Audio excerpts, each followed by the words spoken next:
It's been a few months since we last talked about Battletech, hasn't it? That's mostly because even though it has gotten patches that have made it considerably faster now with the quicken animation feature, it still loads so very slowly. But hopefully that'll be addressed one day as well. Actually, a bunch of stuff should be addressed one day as well. And this is the top 7 ways to improve Battletech, a show dedicated to my personal recommendations for things to be added to the game, either through expansions, through DLC, or through an outright sequel. Ways to make Battletech more Battletech-y, to Battletechify it so much that it'll make me want to play it non-stop, even though the loading times will probably be so long that I'll have the time to read the Battletech source books in between missions. Though again, I'm hoping that the loading times will be fixed. Now, before you say anything, I must remind you that I am not super familiar with the actual pen and paper game, and I've been told that Battletech does its best to be an accurate representation of that game. I don't care. I want it to be a video game that's as good of a video game as possible, no matter where it came from, as long as it makes sense, at least in the context of where it came from. I say that because it's very important and will tie into the things I'm about to talk about. So, that being said, let's get started with number 7, rotation and movement. As I've said, I've got no clue how the actual Battletech war game functions, but I know how MechWarrior functions. And I know that the basic idea of a mech is that they are bipedal tanks, nuclear powered I think. They're basically Metal Gears. And because they are tanks, they behave like one in terms of movement, where the torso and the legs will work independently. And that can be seen in Battletech by the way in which you have a certain firing arc. Your mech can twist its torso so it will be able to fire in a certain direction without needing to move its legs. But here's the problem. That function is only offensive. In Battletech, there is no way to use that rotation defensively. You can never set the rotation of your torso to protect a component that may be a bit damaged. Meaning that if you have a mech like a Centurion that has a purposefully built shield on the left arm intended to take heavy pounding, you can never actually use that. You can never fire off a shot and then twist your mech around so that the arm will catch incoming fire. That really makes the game lose a bit of potential because that's kind of a staple of a lot of classic turn-based tactics games. A lot of them had rotation as a really important thing. Like the old XCOM did, I think Jagged Alliance did as well. A bunch of them were all about where you were looking. And here it makes even more sense because where you're looking, that's where your armor is. So after firing, adding the ability to rotate the mech, like just the torso, not the legs. The legs can just stay where they are. They're gonna get clobbered anyway, but the torso still has a chance. Just let it rotate once, move around a bit, let it be used to its maximum potential. Let that armor fulfill its goal in life. And hey, with that, turns out that the degree to which a mech can rotate, which I know is a thing that's very well documented in all of those source books, that becomes more of a factor now. It's not just about lining up a firing arc because, well, you could always move at the beginning of your turn to line up a shot, but now it's about how much can you rotate to prevent from being face planted. And hey, as mechs deteriorate, if you don't fix them, you could have that window of movement shrink, so the mech will be less capable of defending itself by simply shifting its armor. That'll make for some very interesting situations. Number 6. Side jobs we care about. Now, here's the thing about Battletech's many missions that you can do with your mercenary outfit. A lot of them, well, you get to kill some television stars of shows that the crew watches. There's some fun bits to be had there, but for the most part, you don't really care. Like, there's not a lot that makes you sort of really be invested in it. Well, sure, the first one sort of starts out interesting because you get betrayed in the first mission that you have already assigned to you and that you can't really change anything about. I'm not talking about the story one. No. You get betrayed in the first one. It's not really a big story spoiler, it's just a tutorial again, sort of.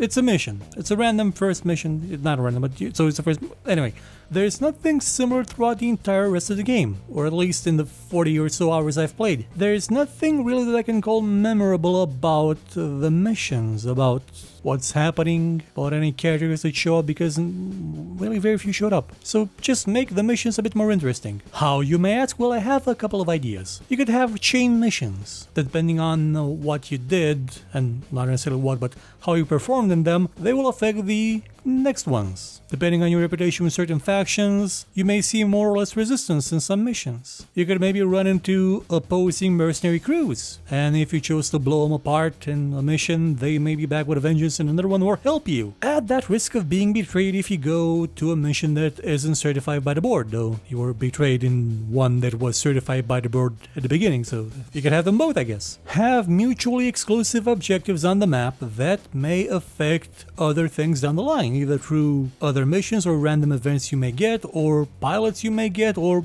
interact with the rest of the systems of the game. Have more variety in the reasons why you do things other than just needing to pay people money, and what you do in them, how you do them. In general, make them more compelling. Yeah, I know I used the word compelling, I'm sorry. But a bit less repetitive.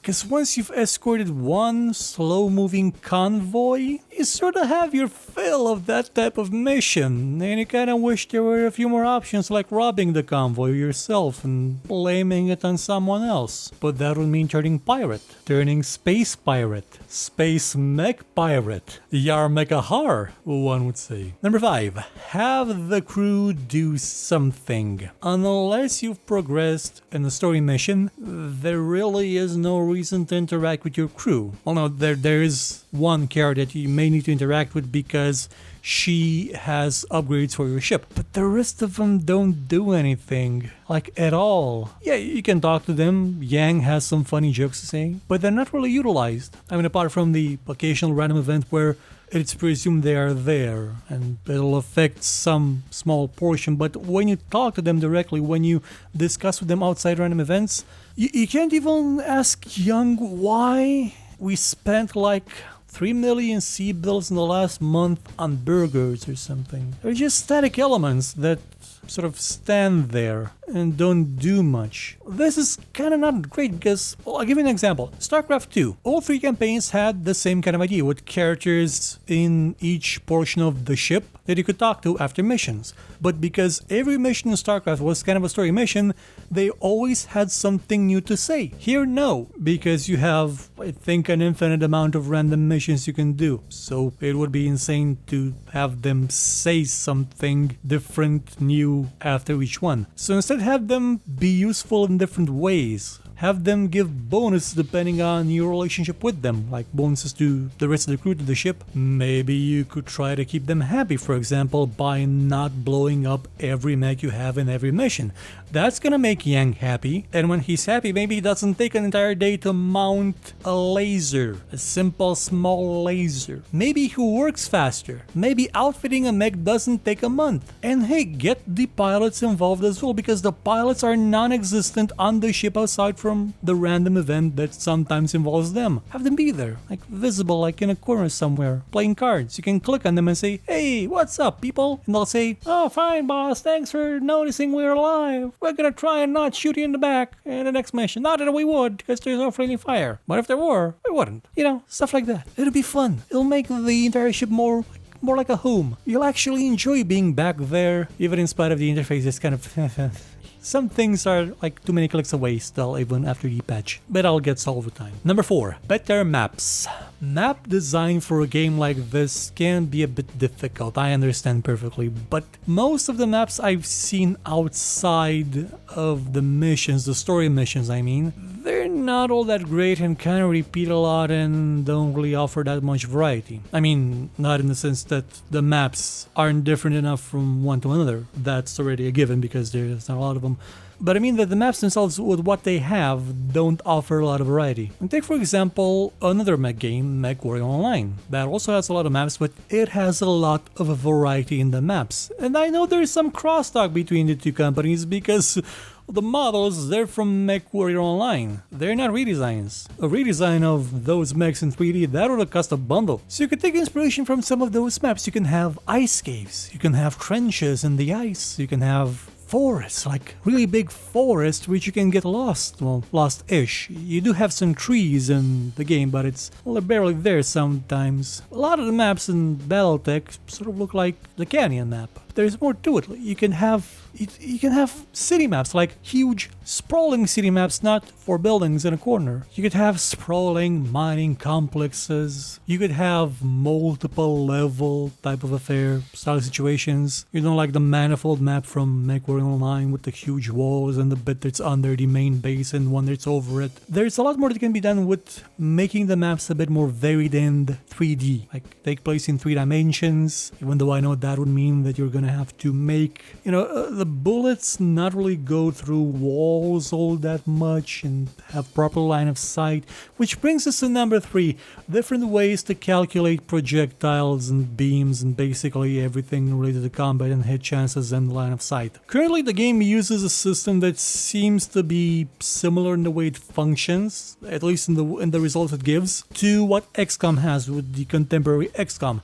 And the contemporary XCOM is kind of crap at it. Like, the only reason why I liked XCOM 2 so much was that it had so many other things on top of the basic gameplay that it made the absolute drag that was, the way its basic hit calculation worked, not seem as horrible. Battletech isn't yet at that level. It could be one day with more content, but if they fix the basic way in which things are calculated, it'll be even better. Now, what I mean by this is that there needs to be an actual simulation of the projectiles, the beams, the lasers, the everything. They need to exist and impact the terrain properly as they make their way to their target. Currently, it seems like it's just a dice roll that doesn't really take into account that there's a mountain between the two targets, as long as the line of sight calculation was done and resulted that, oh yeah, you can see like a bit of a toe somewhere, so yeah, you got a shot at them. It needs to take into account the terrain better. And again, making actual projectiles, actual physical lasers, does it make sense? Because lasers, well, technically light is a wave and a particle, so it is physical. So yeah, that makes sense.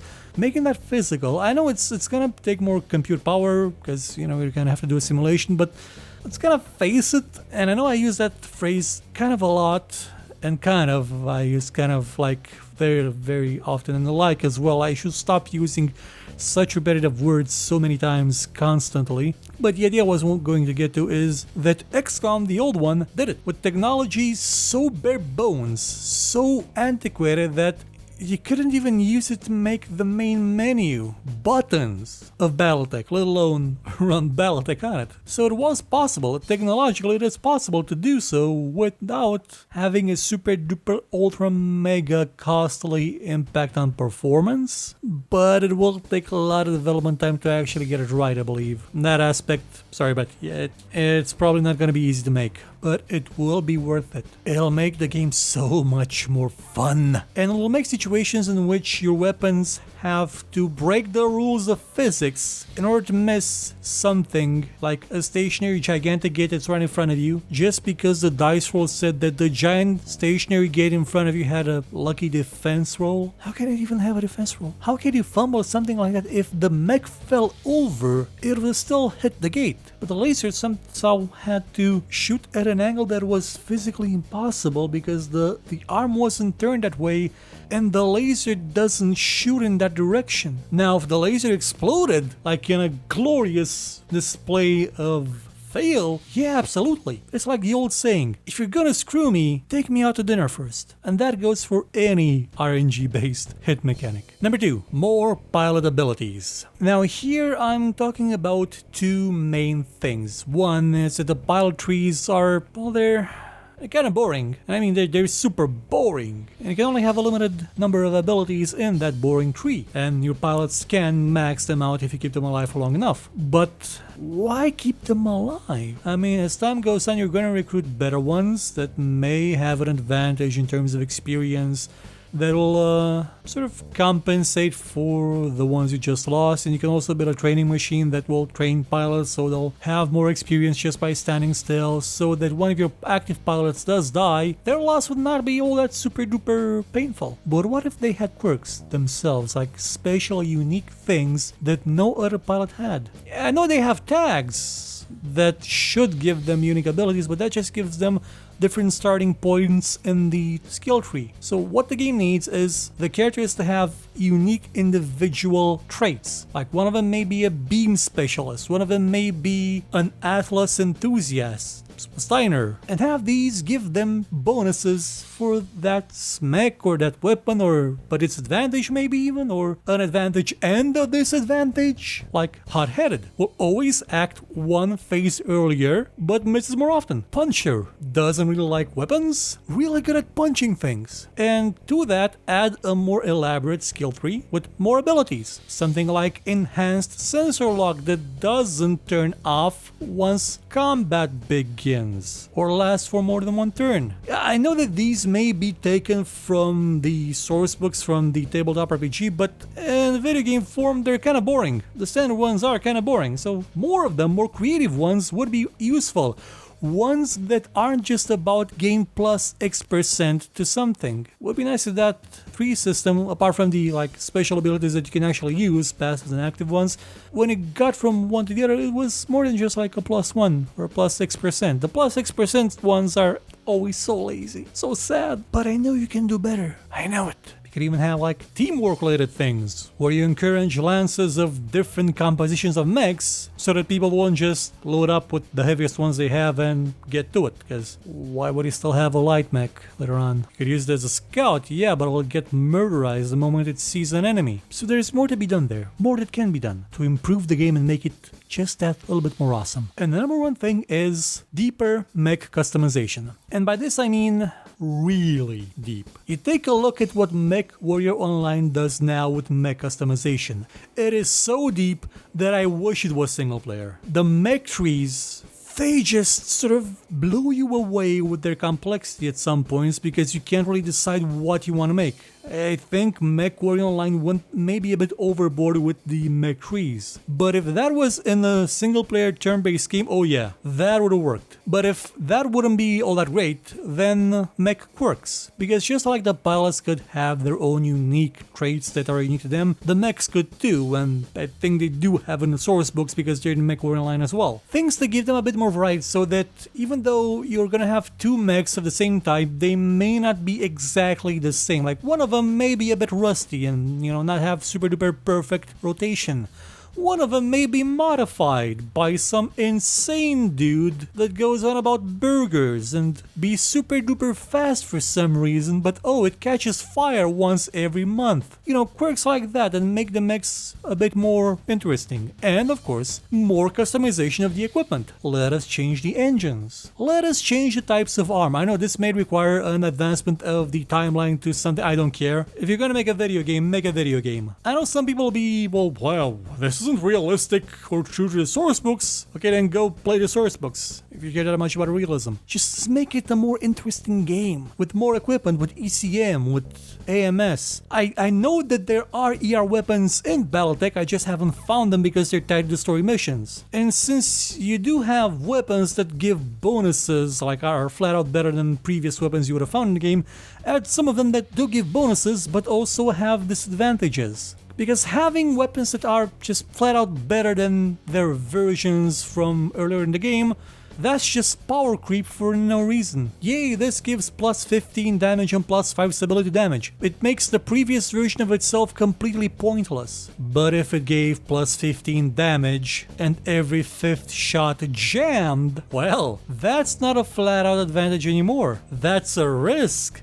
That's an interesting choice. That's you trying to do your best to game the system in your favor instead of just having it be given to you on a silver platter. So that way, pretty much no matter what mech you have and what weight distribution you have on it, you're gonna have a lot of choices, a lot of decisions to make, a lot of problems to solve when outfitting even the smallest mech possible. And if that doesn't sound like fun to you, then I do not know why you're interested in a turn-based tactics game based off of pen and paper war game with miniatures and more source books than you can throw a stick at. Well, you could throw a stick at them, but it'll just bounce off the wall of source books and hit you in the face. So those would be my recommendations for ways to improve Battletech, either in expansions, DLC, come on Paradox, you know you wanna, with a sequel. I'd be okay with a sequel too. You can involve the clans if you want to. I'm okay with it. Though if you do involve the clans, add Somerset somewhere around there in the galaxy because I want to go and save it from the clans. It's because of the cartoon. It's always because of that cartoon. Oh my god, you could make an adaptation of a cartoon. That would be amazing. Battletech 2, just have it be an adaptation. You already have the characters, you have the story, you have the entire plot of the campaign, the progression of the level of power. It's already there. Holy cow, this could work. You could even have the music from the intro of the show be the intro of the game. You could even have like a low res mode for a weaker computer that's just the